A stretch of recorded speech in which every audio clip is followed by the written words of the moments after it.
நான் சொன்னேன், தீர்க்க தரிசன வெளிப்பாடானது 2 நிலைகளுக்கு அடுத்ததாக இருக்கிறது. ஒன்று சற்று மங்கலாக காண்கிற காரியங்கள், இரண்டாவது தெளிவாக காண்கிற காரியங்கள்.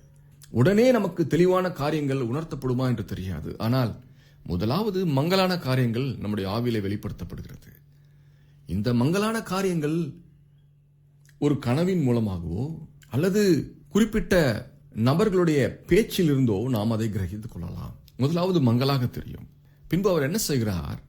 பின்பு அவர் மறுபடியும் அவன் கண்களின் மேல் கைகளை வைத்து அவனை ஏறிட்டு பார்க்கும்படி செய்தார். நாம் மங்கலாக தெரிகிறது என்று சொல்லுகிற வேளையிலே, கர்த்தாவே, இன்னுமாய் தெளிவாய் நான் காரியங்களை பார்க்க எனக்கு கற்றுத்தாரும் என்று சொல்லும் பொழுது, அவர் மறுபடியுமாய் நம்முடைய கண்களின் மீது அவருடைய கைகளை வைத்து நாம் சகலத்தையும் காணும்படியான வல்லமையை நமக்கு தருகிறார். ஹல்லேலூயா.